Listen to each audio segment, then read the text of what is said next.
तो मेरे मित्र, आज जिस रंगीन चलचित्र का अनुवाद लेकर के हम आपके समक्ष प्रस्तुत हुए हैं उसका नाम है माई टीचर्स वाइफ, जो कि रिलीज हुई थी ईयर 1999 में। तो मित्र, आज के इस चलचित्र में देखोगे आप एक ऐसे विद्यार्थी को जिसने अपनी ही अध्यापिका की लगा दी, जिसके बाद क्या क्या रायता फैलता है ये सब आप आज के इस चलचित्र में देखने वाले हैं। तो ज्यादा विलंब न करते हुए चलिए चलचित्र को प्रारंभ करते हैं। पर उससे पूर्व यदि आपने हमारे दूसरे वाले चैनल को सब्सक्राइब नहीं कर रखा है तो किस बात की नाराजगी है भ्राता, उसे भी सब्सक्राइब कर लीजिए। नीचे डिस्क्रिप्शन में आपको उसका लिंक प्राप्त हो जाएगा। तो चलचित्र के प्रारंभ में हम यहाँ पर 3 मित्रों को देख पाते हैं जिन्हें अभी अभी ही यह सुखमय खबर प्राप्त हुई है कि इनके विद्यालय की परीक्षा को पूर्ण करने के पश्चात इन्हें एक बड़े से महाविद्यालय में दाखिला मिल जाएगा, जिस कारणवश ये अत्यधिक प्रसन्न है और एक दूसरे के संग मिलकर के अपनी इस प्रसन्नता को बांट रहे हैं। अत्यधिक प्रसन्न होने के कारण यहाँ पर चुम्मा चाटी भी हो जाती है। और दोस्तों, मैं आपको बताना भूल गया कि इन मित्रों में से अपने इस चलचित्र का जो प्रमुख नायक है उसका नाम है छुट्टन और उसका ही एक मित्र है जिसका नाम है लाटू। और इन दोनों के सम्मुख जो कन्या खड़ी है उसका नाम है चुटिया। और हम आपको एक बात और बता दें कि छुट्टन और चुटिया एक दूसरे के प्रेमी प्रेमिका हैं। इसके अगले दृश्य में हम देख पाते हैं छुट्टन को, जो कि अपने गुरुकुल की कक्षा में विराजमान होकर के अपने अध्यापक द्वारा दिए गए परीक्षा पत्रों का जांच कर रहा है। मित्रों, यहाँ पर एक बात ध्यान देने योग्य है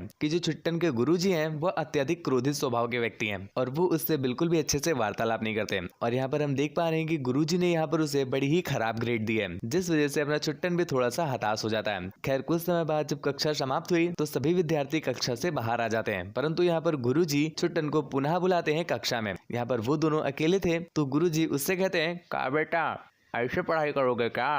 तुम्हारे नंबर देख करके तो तुम्हारे पिताजी तुमको घर पे नहीं रखेंगे, महाविद्यालय में रखने की तो बात ही छोड़ दो।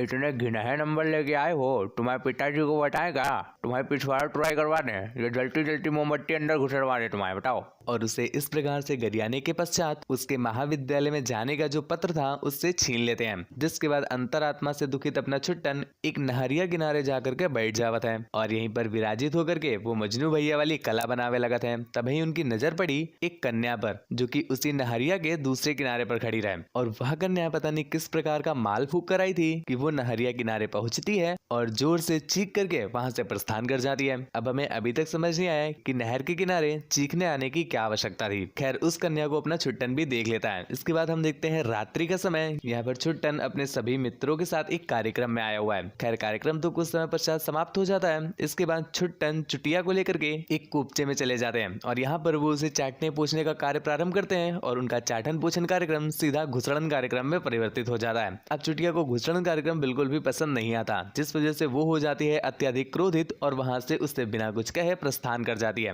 और भैया जी के लगे तंबू में पानी फिर जाता है। खैर, एक तरफ हम देख पा रहे हैं कि छुट्टन के सभी मित्र उस कार्यक्रम से बाहर निकल रहे हैं खा के पनीर चपाती और पापड़, और अपने छुट्टन जो है वो खाकर निकल रहे हैं झापड़। जिसके बाद वो अपने मित्र के साथ ही अपने गृह की ओर प्रस्थान करते हैं, परंतु रास्ते में उन्हें एक कन्या दिखाई दी जो कि तनिक सी समस्या में थी। वो लोग उसकी समस्या का समाधान करने के लिए अपने वाहन को रोकते हैं तो उन्हें ज्ञात हुआ कि उस कन्या का जो वाहन है वह किसी कारणवश खराब हो गया है। मित्रों, यहाँ पर छुट्टन जब उस कन्या को नेत्र की गहराइयों से देखता है तो उसे ज्ञात हुआ कि यह कन्या कोई और नहीं बल्कि वो नहरिया वाली ही कन्या है। जिसके बाद वो उसे अपने वाहन में बैठा देते हैं और मित्रों, यहाँ पर हम देख पा रहे हैं कि एक वाहनों का हकीम भी इतने में वहां पर पहुंच जाता है, जो कि उनके वाहन को ठीक करने लगता है। और दूसरी तरफ छुट्टन और अपना लाटू चटपुचनी को एक जलपान गृह में लाते हैं। यहाँ पर वो लोग अपना जलपान करते हैं, जिसके पश्चात वो लोग चटपुचनी को वापस उसके वाहन के पास पहुंचाने के लिए चल देते हैं। मित्रों, इस बीच हम इस बात को साफ साफ समझ पा रहे हैं कि इन दोनों का पैजामा गंदा हो चुका है चटपुचनी को देखने के पश्चात। और यहीं पर छुट्टन को एक बात और ज्ञात होती है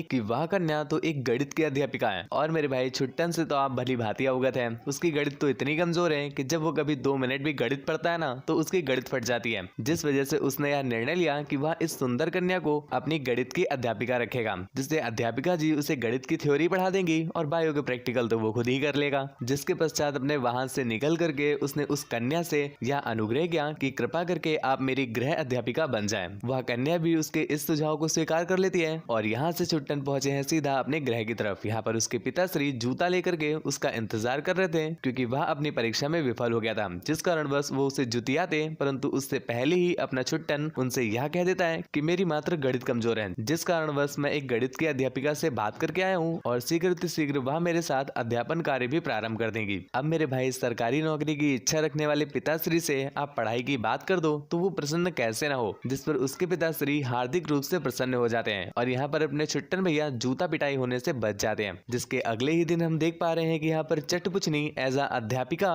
उसके गृह पर आ चुकी है। इसके पश्चात वो लोग अध्ययन कार्यक्रम कम और बकलोली ज्यादा पेलते हैं। खैर कुछ समय के पश्चात इनका ये अध्ययन अध्यापन का कार्यक्रम समाप्त हो जाता है और वो दोनों आपस में कुछ बातें और पेलते हैं और इतने में ही अपने छुट्टन को लाटू का दूरभाष से एक ध्वनि संदेश आता है जिसमें वो दोनों वार्तालाप करते हैं। और यहाँ पर लाटू ने कहा छुट्टन से कि तुम जल्दी से चले आओ एक जलपान गृह में, यहाँ पर हम तुम्हें परम भोज्य कराते हैं। अब मुफ्त का भोजन सुनकर के अपना छुट्टन अत्यधिक प्रसन्न होता है और वह चटपुचनी से कहता है चलिए अध्यापिका जी हम आपको भोजन कराते हैं। जिसके पश्चात वह दोनों के दोनों एक जलपान गृह में पहुंचते हैं और यहाँ पर उनका मित्र तो पूर्व ही उपस्थित था और मित्रों उसके साथ साथ चुटिया भी उपस्थित थी। परंतु चुटिया जब उन दोनों को एक दूसरे के समक्ष देखती है तो इस पर वह अत्यधिक क्रोधित हो जाती है और वहां से बिना कुछ ग्रहण किए ही प्रस्थान कर जाती है। इसके अगले दिन अपना छुट्टन पहुंचा है इस बार चटपुचनी के गृह पर और यहाँ पर आने का कारण है कि वह इस बार उनके सदन में अध्ययन करेगा। जब अपना छुट्टन पहुंचता है उसके सदन में तो यहाँ पर वो ज्ञान की बातें तो नहीं करते हैं परंतु फालतू की बातें पेलने लगते हैं और फालतू के दृश्य दिखाने लगते हैं। और इसी वार्तालाप के बीच में अपना छुट्टन मस्तिष्क का प्रयोग करते हुए चटपुचनी को चुंबन कार्यक्रम करने के लिए प्रेरित करता है। हालांकि यहाँ पर चटपुचनी इस बात की घोर निंदा करती है परंतु कुछ देर के पश्चात हम देखते हैं कि वो दोनों अपने चुंबन कार्यक्रम में लीन हो जाते हैं। जिसके पश्चात उनका ये चुंबन कार्यक्रम निचोड़न कार्यक्रम में भी परिवर्तित हुआ, फिर उंगल प्रक्रिया हुई और अंत में उनका घुसड़न कार्यक्रम भी परिपूर्ण हो गया। और यह घुसड़न कार्यक्रम पूरे एक पहर तक चलता है। जिसके समाप्त होने के पश्चात हम देख पा रहे हैं छुट्टन को जो कि इस घुसड़न कार्यक्रम से अत्यधिक प्रसन्न है और अपनी इस प्रसन्नता को विस्तृत करने के लिए वह सीधा पहुंचा है अपने मित्र लाटू के पास। यहाँ पर वो लाटू को ये शायरी सुनाता है जिसमें उसने बताया तुम तो समझते थे मुझको रोगी, देखो मैंने कितनी गहराइयां खोदी, बना दिया मैंने अध्यापिका को जोगन और मैं बन गया जोगी क्योंकि उन्होंने इस मीठे दर्द की पीड़ा भोगी। इस कविता के माध्यम से वह इस बात की प्रस्तुतिकरण करना चाहता था कि विचार करो मेरे मित्र, मैंने परम सुख की प्राप्ति कर ली है। परंतु इस बीच हम उसके मित्र को देख पा रहे हैं कि उसके चेहरे की फटी पड़ी है। अब इसका कारण तो हमें भी समझ नहीं आता कि इतनी प्रसन्नता के माहौल में उसके चेहरे की लंका क्यों लगी पड़ी है। और इस खुशी के अवसर में हम भी छुट्टन की तरह इस बात को इग्नोर कर देते हैं। परंतु जब छुट्टन वहां से प्रस्थान कर जाता है तो हमें इस बात का ज्ञान हुआ कि उसका जो मित्र लाटू है वह अत्यधिक चिंतन में क्यों था। इसका कारण यह है क्योंकि मित्रों छुट्टन की जो महिला मित्र थी अर्थात उसकी जो गर्लफ्रेंड थी वह उसके ही कक्ष के भीतर थी, जिस कारण बस उसने इस शायरी का भी आनंद लिया है और वह छुट्टन के पीछे छुपे हुए शैतान को भी देख चुकी है, जिससे जल के समान साफ है कि उसे अत्यधिक दुख हुआ होगा। और इसके अगले ही दिन हम देखते हैं छुट्टन जो कि अपने विद्यालय में आया हुआ है और वह अपनी महिला मित्र अर्थात चुटिया के साथ वार्तालाप करने का प्रयास करता है। परंतु यहाँ पर चुटिया उसे ठीक से वार्तालाप नहीं कर रही थी और अत्यधिक क्रोधित होने के कारण वह उसे सब कुछ सत्य सत्य व्याख्यान कर देती है, जिसमें उसने कहा कि तुम अपनी ही अध्यापिका के साथ कैसे पेलन कार्यक्रम कर सकते हो, तुम तो बहुत ही नीच कपटी और स्थूल टाइप के पुरुष हो। अब यहाँ पर छुट्टन को भी अवगत हो गया है कि उसकी महिला मित्र चुटिया को उसकी पिछली रात्रि में किए गए पेलन कार्यक्रम का संपूर्ण समाचार प्राप्त हो चुका है। खैर अब कर भी क्या सकते थे, ब्रेकअप तो सुनिश्चित है। जिसके पश्चात वह अपने मित्र लाटू के साथ जब अपने गृह की ओर प्रस्थान कर रहा था तो उसके ही विद्यालय के समक्ष उसे एक वाहन खड़ी मिलती है। वो दोनों ही उसे एक दृष्टि में पहचान जाते हैं कि यह वाहन तो अपनी चटपुचनी की है और वो हर दिशा में चटपुचनी को ढूंढने लगते हैं। परंतु वहां पर चटपुचनी तो नहीं आती, परंतु उनका ही जो गणित का अध्यापक था वह उस वाहन में बैठ करके वहां से प्रस्थान कर जाता है। तब जाकर के अपने छुट्टन को यह ज्ञात हुआ कि चटपुचनी कोई और नहीं बल्कि उसके ही गणित अध्यापक की पत्नी है, जिस कारण बस उसकी हो जाती है फट के 4 की 64 और वह सीधा प्रस्थान करता है चटपुचनी के गृह पर। यहाँ पर वह जाकर के उसे इस बात के लिए अत्यधिक सुनाता है कि तुमने मुझे इस बात का ज्ञान क्यों नहीं दिया कि तुम मेरे ही अध्यापक की पत्नी हो। जिस पर चटपुचनी उसे कहती है कि तुम्हें इस बात से क्या लेना देना, हमारा प्रेम तो अटूट है, अमर है, तुम इस बात से क्रोधित मत हो और मैं तुम्हें मल्टीविटामिन खिलाती हूँ। जिसके बाद हम देखते हैं इनका ये चाटापूछी कार्यक्रम प्रारंभ हो जाता है, परंतु इतने में ही उसके पति परमेश्वर पहुंच जाते हैं अर्थात गणित के अध्यापक। अब यहाँ पर गणित के अध्यापक उसकी ही गणित ना फाड़ दें, जिस वजह से वह भयभीत होकर के वहीं पर पड़े हुए कुछ सामानों के विपरीत छिप जाता है और अच्छा मौका प्राप्त करके वहां से अपने गृह की तरफ कूच कर जाता है। इसके अगले दिन जब अपना छुट्टन विद्यालय में इधर टहल रहा था तभी गणित के अध्यापक आकर के उसे उसकी पुस्तक वापस देते हैं जो वो कल उनके ही गृह में भूल गया था चुम्मा चाटी करते समय। उस पुस्तक को अध्यापक के हाथ में दे करके छुट्टन भैया के तो गोटे मुंह में आ जाते हैं। परंतु अगले ही क्षण अध्यापक ने इस बात की पुष्टि कराई कि मेरी वधू ने मुझे यह बात बताई है कि तुम मेरी ही वधू से गृह ज्ञान ले रहे हो और गृह ज्ञान लेते वक्त ही शायद तुम्हारी ये पुस्तक वहां पर छूट गई होगी।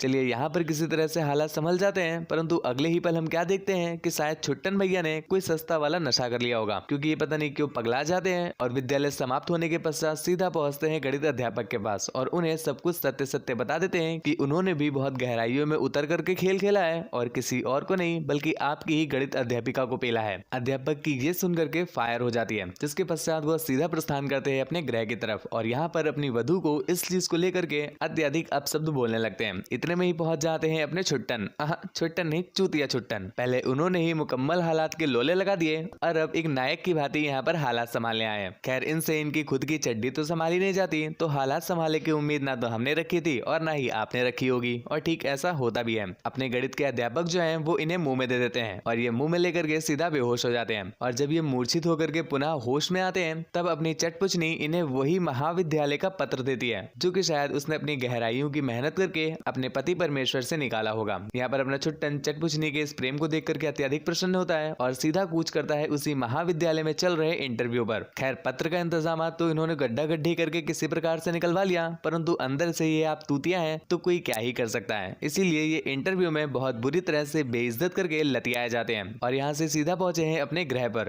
अब पिताश्री से सीधा सीधा तो बोल नहीं सकते कि पापा उन्होंने पहले मुझे गरियाया और बाद में जुतिया करके बाहर कर दिया, तो वो इस प्रकार कहते हैं कि पिताश्री मुझे उस महाविद्यालय में कोई रुचि इच्छा नहीं थी, जिस कारण बस मैंने उस इंटरव्यू को भली भांति नहीं दिया। मैं अपने इसी नगर में रह करके आपके नाम को रोशन करूंगा। उनके पिताश्री को लगा कि शायद लौंडा सच में सुधर गया है, जिस कारण बस वह भी उसे क्षमा कर देते हैं। और दूसरी तरफ अपना छुट्टन रात में जाता है चुटिया के पास और उससे अपने इस हवसी कार्यक्रम के लिए क्षमा मांगता है, जिस पर अपनी चुटिया भी उसे क्षमा कर देती है, जिसके साथ ही ये चलचित्र यहीं पर समाप्त हो जाता है। दोस्तों चलचित्र आपको कैसा लगा हमें नीचे टिप्पणी करके अवश्य बताइएगा। वीडियो को पसंद करने के लिए नीचे एक बटन दिया हुआ है, कृपया उसे प्रेस कर दीजिएगा। इसके साथ साथ यदि आप ऐसी ही और भी ज्यादा चलचित्रों का आनंद उठाना चाहते हैं तो हमारे इस चैनल को सब्सक्राइब अवश्य कर लें, क्योंकि बार बार आप नाम खोज करके कैसे चलचित्र प्राप्त कर पाओगे, और वैसे भी नाम थोड़ा सा जटिल है, जिस कारणवश आप अभी ही सब्सक्राइब कर लीजिए। और मेरे मित्र मुझसे आप अगर वार्तालाप करना चाहते हैं या फिर मेरे चंद्रमुख को देखना चाहते हैं तो मुझे इंस्टाग्राम पर अनुसरण करके संदेश भेज दीजिएगा। आज के लिए बस इतना ही, फिर से वार्तालाप होगी किसी नए चलचित्र में। धन्यवाद,